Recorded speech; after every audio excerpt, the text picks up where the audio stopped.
Alright, today, well, it's basically the last art class. Alright, so today's field day.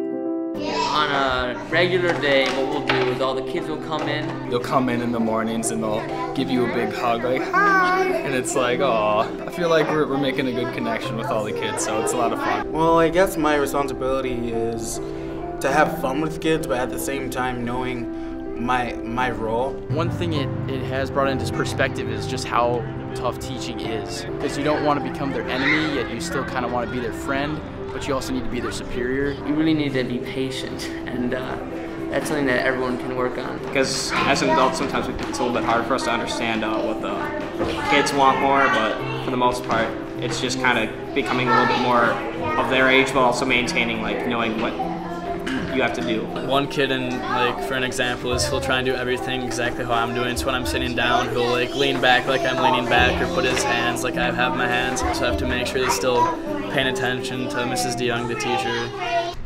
Mass was great this morning. It was a really cool atmosphere. The choir is made up of the student body, and they did a great job singing this morning. And it was nice to see that kids of this age are still being exposed to things as great as God.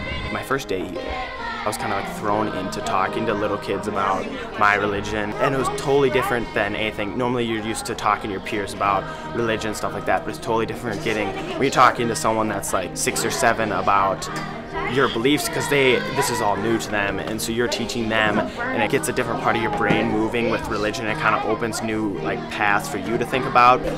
Just kind of put a little twist on my life with me now becoming the teacher versus the student. Definitely created a new respect for the teachers that I'm going to be leaving behind. My name is Rick Fricklin. I'm a St. Thomas Academy graduate of 2002, and I've been teaching at St. Peter Claver here now for 7 years.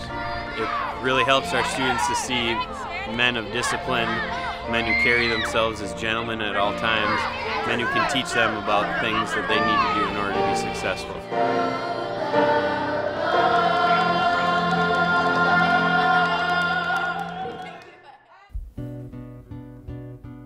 You know, all things that we learn at the academy, we're able to bring to the places that we serve at. And it's really cool to see that come full circle. It's nice to see the world through their eyes and really learn a lot from the kids, actually. It was really fun to just kind of interact with the kids at Stonebridge and just like make them feel like they're at home, even though maybe at their actual homes they are in difficult times. Just let them escape. The most rewarding part has been getting to know these kids and having them look up to me. So you just kind of do good unto others and just kind of make sure that it keeps going down. Just doing what you can to give back to the community, because we all owe that to our everyday lives and to everybody that works so hard to make our lives so great.